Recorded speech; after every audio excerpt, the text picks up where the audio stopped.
Next ক্যান্ডিডেটকে তাড়াতাড়ি আসুন।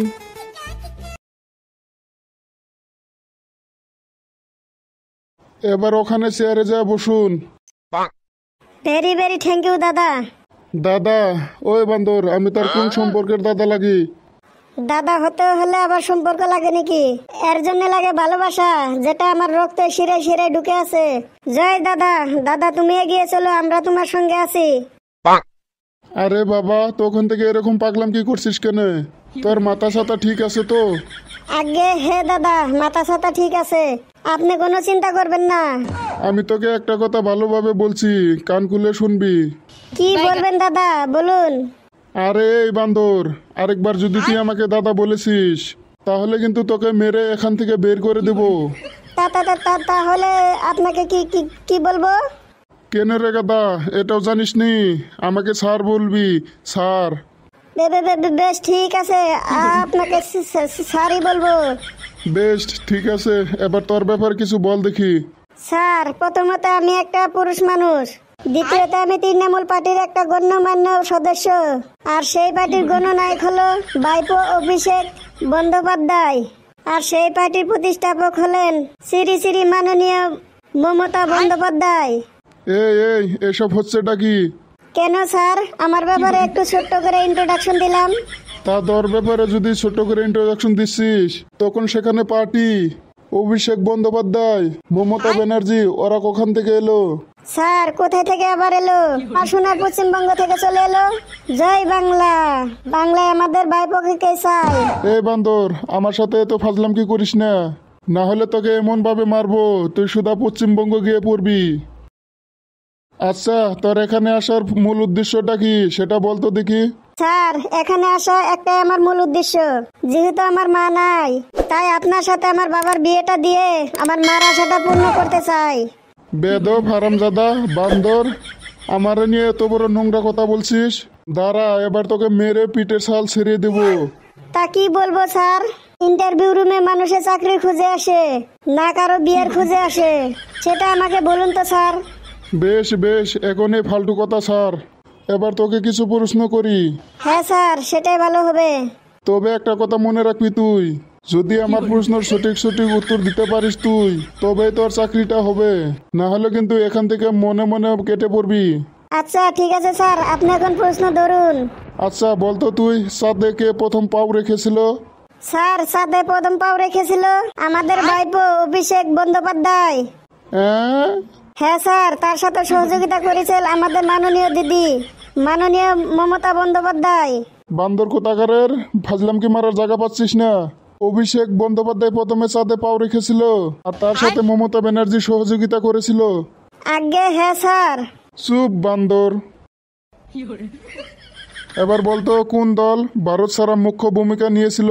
Sir, এটা তো একবারে জলের মতো সোজা, আমাদের ভাইপো দিদির জয় বাংলার দল। মানে? মানে স্যার, আমাদের সর্বভারতীয় তৃণমূল কংগ্রেস দল ব্রিটিশ শাসনের ভারত স্বাধীনতার জন্য এক ঐতিহাসিক আন্দোলন করেছিল। জয় ভাইপো। বাংলায় আমাদের ভাইপোকে চায়। এ তো দেখছি একবারই পাগলা, এ তো দেখছি দিদি বাইপক ছাড়া কিছুই বুঝে না। ও স্যার, কিছু বলছেন নাকি? না, কি আর বলবো বল, সবই হচ্ছে আমাদের পুরো কপাল। স্যার, আর কোনো চিন্তা করবেন না, যখন ভাইপোর সৈনিক এখানে চলে এসেছে, তখন আপনার এই পুরা কপাল শীঘ্রই চকচকা করে দেব।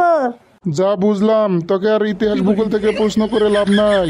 তুই যখন পশ্চিমবঙ্গ থেকে এসেছিস, তাহলে তোকে পশ্চিম বাংলার বিষয়ে কিছু প্রশ্ন ধরি। আরে স্যার, আপনি এসব কি শুনালেন? আপনি আমাদের সোনার বাংলা পশ্চিমবঙ্গকে নিয়ে কোশ্চেন করবেন, তাহলে তো আমি পুরা ফাটিয়ে দেব। বেশ ঠিক আছে, আগে ফাটাতো, তারপরে নয় দেখছি।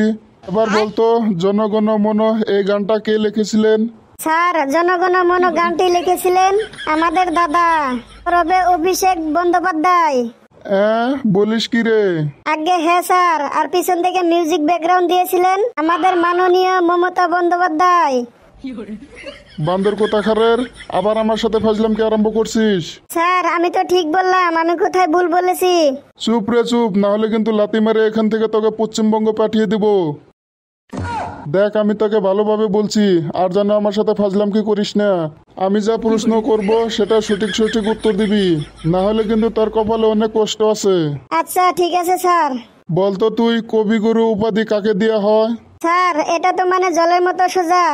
বর্তমানে কবিগুরু উপাধি আমাদের ভাইপো প্রিয় অভিষেক বন্দ্যোপাধ্যায়কে দেওয়া হয়। আরে আমি তোকে তখন থেকে দেখছি, খুব তো বাইপো বাইপো করে চিল্লাচ্ছিস। তা তোদের বাইপো এমন কি করেছে রে তার জন্য তোরা এত গর্বিত? হ্যাঁ বলেন কি, এমন কি করেছে? আরে শাহজাহান তো তার প্রেমিকার জন্য একটা তাজমহল বানিয়েছিল, কিন্তু আমাদের ভাইপো আমাদের জন্য বাংলায় একটা গোটা কয়লা শিল্প খুলে দিয়েছে। জয় কয়লা, বাংলায় আমাদের কয়লা শিল্পকেই চায়। আরে কয়লা শিল্প এরকম কিরকম শিল্প রে? তুই কি একটু ব্যাখ্যা করতে পারবি? আরে স্যার শুধু ব্যাখ্যা কেন করব, আপনাকে একবারে কয়লার একটা রচনা করে দিচ্ছি। ঠিক আছে তাই কর দেখি। স্যার কয়লা শুধু একটা শিল্প নয়, সেটা হয়েছে লক্ষ লক্ষ বাঙালিদের আবেগ। কারণ এই কয়লা শিল্পের পরিচালক প্রতিষ্ঠাপক হলেন আমাদের সকলের প্রিয় ভাইপো মাননীয় অভিষেক বন্দ্যোপাধ্যায়। এই হলো সেই কয়লা, যে কয়লা কর্মচারীরা পুরালে ইট বাটায় ইট তৈরি হয়, বাড়িতে মা কাকিরা পুরালে ভাত তরকারি তৈরি হয়। আর যখন এই কয়লায় আমার ভাইপোকে রায় পুরায়, তখন শুধু বস্তায় বস্তায় টাকা তৈরি হয়। এই কয়লা শিল্পের জন্যই আজ লক্ষ লক্ষ মানুষ কর্ম করে খেতে পাচ্ছে। মানে এই কয়লা আজ পুরো বাংলায় বাঙালিদের মনে এরকম করে জায়গা করে নিয়েছে যে বাঙালিরা নিজেদের জীবন পর্যন্ত দিতে পারে, কিন্তু কয়লা দিতে রাজি নয়। আর বাঙালিদের এই কয়লার উপর ভালোবাসা দেখিয়ে আমাদের ভাইপো মাননীয় অভিষেক বন্দ্যোপাধ্যায় 5টা মহান শিক্ষা প্রতিষ্ঠানও খুলেছেন।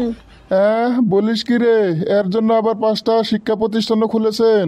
আগে হ্যাঁ স্যার, আপনি ঠিকই শুনেছেন। যেমন নাম্বার 1 কয়লাগুরু বিশ্ববিদ্যালয়। এখানে শিক্ষার্থীদেরকে শেখানো হয় কয়লা যত কালো হবে লাভ তত ভালো হবে। আর প্রতিদিন ক্লাস শেষে কয়লা ছাপা করানো শেখানো হয়। আর নাম্বার 2 কয়লা ম্যানেজমেন্ট ইনস্টিটিউট অফ বেঙ্গল। এই ইনস্টিটিউটে শেখানো হয় কয়লা কিভাবে খনি থেকে নয় রাজনীতি থেকে উঠানো যায়। এখানে শিক্ষকরা বলেন ম্যানেজ করা শিখো, তাহলে কয়লা আসবেই। নম্বর 3 কালো ভবিষ্যৎ একাডেমি। এখানে ছাত্রদেরকে শেখানো হয় কালো রং যত গাঢ় হবে তত ভবিষ্যৎ তোমার উজ্জ্বল হবে। নম্বর 4 কয়লা ল কলেজ। এখানে ছাত্রদেরকে শেখানো হয় কিভাবে ধরা পড়লেও ধরা না পড়ার অভিনয় করতে হয়, মানে নিজের উপর আত্মবিশ্বাস রাখতে হবে। আর নম্বর 5 কয়লা অর্থনৈতিক বিশ্ববিদ্যালয়। আর এখানে শেখানো হয় কিভাবে কয়লা সাধারণ সম্পদ থেকে ব্যক্তিগত সম্পদে পরিণত করা যায়। আর এখানে একটা জনপ্রিয় কোর্স শেখানো হয় যার নাম প্রো মাইন্ড টু মিনিস্টার। আর একটা গর্বের বিষয় হচ্ছে স্যার, আমাদের এই ভাইপো কয়লা শিল্পের জন্য আজ রাজ্যের বেকার যুবক যুবতীরা নিত্য নিত্য সংস্থাপন খুঁজে পাচ্ছে। বলিস কি রে, এখানে আবার কর্মসংস্থাপনও খুঁজে পাচ্ছে? হ্যাঁ স্যার, তাহলে আর বলছি কি, যেমন এই কয়লা শিল্পের জন্য আজ রাজ্যের যুবক যুবতীরা হতে পারছে এক কয়লা ইনফ্লুয়েন্সার। এখানে ইনস্টাগ্রামে কয়লা শর্ট ভিডিও বানিয়ে আপলোড করা হয়। ওরে বাবারে স্যার, সঙ্গে সঙ্গে মিলিয়ন মিলিয়ন ভিউজ পার হয়ে যায়, আর তারা রাতারাতি সেলিব্রিটি হয়ে যায়। সারা এই কয়লা শিল্পের জন্য কেউ কেউ হতে পারছে আলোহীন ইঞ্জিনিয়ার। যেখানে আলো আছে সেখানে যায় সেটা বন্ধ করা হলো এই ইঞ্জিনিয়ারদের মূল কাজ। কারণ এদের বিশ্বাস যত আন্ধার হবে তত উন্নয়ন হবে। যে কোনোদিন স্কুলের ধারে কাছে যায়নি সে এই কয়লার জন্য হতে পারছে এক চা বিক্রেতা। এখানে কয়লার ধোঁয়া দিয়ে চা বানিয়ে বিক্রি করা হয়। এর নাম রাখা হয়েছে চা না খেলে কালো ধোঁয়া খা। এর জন্য অনেকে কয়লা বিউটি এক্সপার্ট হতে পারছে। এখানে কাস্টমারদের মুখে কয়লার ব্যাগ লাগিয়ে একটা ব্ল্যাক গ্লো দেওয়া হয়, আর বলা হয় যে যত কালো হবে সে তত জলমিলে হবে। আরে তুই এবার থাম বাবা থাম, তোর এই কয়লার রচনা শুনে এবার আমার মাথা ঘুরছে রে। তো বন্ধুরা, স্যারের তো কয়লা রচনা শুনে অজ্ঞান হয়ে পড়ে গেল। আপনারা আমাদের চ্যানেলটা সাবস্ক্রাইব করে দেন, আর যত বেশি হাসবেন তত বেশি সুস্থ থাকবেন।